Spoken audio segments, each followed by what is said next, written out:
He ain't catching no damn Steph Curry. We love Devin Booker, and Devin Booker's got a bright future ahead of him. And me personally, in all honesty, got a lot of love for Monty Williams as well. He's my coach of the year last year. We know what he brings to the table. I just feel like for at least the immediate moment, their window was there. And even though they're winning crazy right now with 16 straight, I think their chance to win the title was last year against Milwaukee. He ain't win the title this year. I don't believe that. And I love me some CP3. I don't believe it. Devin Booker's the truth, no doubt. But Steph Curry's just on another level. And when you consider the fact that he is the babyface assassin and he's got the rep and the game to go with it, plus he's older now, and on top of it all, there is no Clay, and he's still doing what he's doing. Yep. And everything that you see the team do feeds directly off of him. The movement without the basketball, the sharing of the basketball, the selfless play, et cetera, et cetera. All of these things emanate from Steph Curry. It's like he's got tentacles and he's just touching everybody, and he's infecting them with all the right things. I think everybody that watches basketball sees that happening before our very eyes. And I think the only thing that would derail Steph Curry from winning the MVP is if somehow, some way, Klay Thompson came back and was so electrifying that Steph stood back and played the role of spectator, which he ain't gonna do. Okay, and that's not going to happen. That's not going to happen. Steph Curry right now is the best player in the world, and he's going to win MVP. No, he should win MVP. Booker cool, but we've seen Booker before. Yes. In the NBA. We've seen that guy, that flash, but you've never seen anything like that Steph Curry, ever. I mean, it's like crazy just watching him. As he gets older, he gets better. And he's doing it, I don't want to say by himself, but you didn't expect coming into the year that Steph Curry would be dominating the NBA without his running mate, Klay Thompson, alongside him. He would still be playing well like he did last year, but record-breaking numbers, just doing things that's crazy, must-see TV. Like, people going to actually be tuned in to watch that game tonight, to see what Steph Curry is all about going up against Booker. And I agree with you as far as the Suns go. Last year was their year. They had an opportunity. The Lakers got knocked out. Look at JJ's face. The Knicks was gone, right? Yeah. So that was their year. This year, no so. I disagree with both of you that their window has closed. Phoenix? Yes. Well, I'm not talking about forever. I'm just talking about as it pertains to this season, right? No, I'm talking about, this season. Okay. So Brian Windhurst this morning, great article on ESPN. Shout out to Brian on the Suns' clutch stats. When you get down to a playoff series, Game 5, Game 6, Game 7, winning time, the Suns have two of the most clutch players in the NBA. You can make an argument that right now Devin Booker is the most clutch player in the league. He's shooting 70% in clutch situations, 60% from three.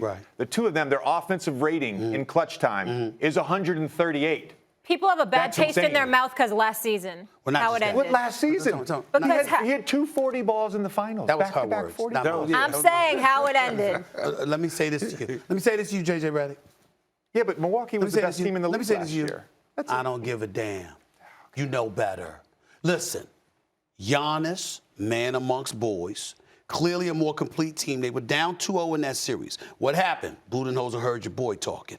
Could you just play bully ball and just attack the damn basket? There's nothing they could do. They had DeAndre Ayton and Frank Kaminsky, and that's after Dario Saric goes down, okay? I'm like, just attack the basket and end this series. And that's what the hell they decided to do, and there was nothing that Phoenix could do about it.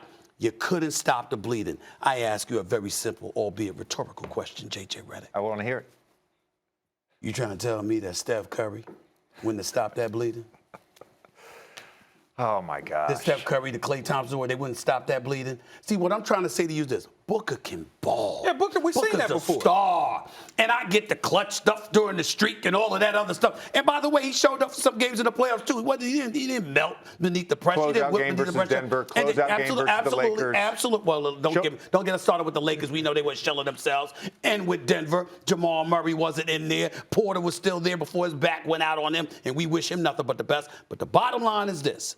There's levels to this. That's like somebody going on the court. That's like somebody going on the court to shoot baskets, right? And then you think that you could shoot with JJ Redick. It ain't happening. It's not happening, damn it. They're just not you. You understand? You understand that? Devin Booker is great. He ain't Steph. Stop it. You know it. Okay, that's great. Basketball is a team sport. Oh, God. Basketball is a team sport. And we've talked about this every time I've come on the show. Yes. The We're gonna Warriors continue are a great to. team. Yes. So are the Phoenix Suns. I agree. So are the Phoenix Suns. There's levels to it. But to There's say their levels. championship window has closed is asinine. No, it hasn't. It's not asinine. You said, listen. They're a better team than they were last year. You apologize to me last week. You going to apologize again? They're a better team than they were last year. You going to apologize? Their ancillary guys have all gotten better this year. Mikal Bridges, DeAndre Ayton, Cam Payne, Cam Johnson, Landry Shamet. We're talking levels. Better. And what I'm saying to you is, about listen, one player. Phoenix is a championship contender. Phoenix is to be respected. What I'm saying to you is this. When I think about Brooklyn at its best, when I think about Milwaukee at its best, when I think about Miami potentially at its best, there's only one team I look at in the Western Conference and go like this. I don't give a damn who you put them up against. One. And that's Golden State. And you can't find anybody in the NBA that would disagree with what I just said. And you know it.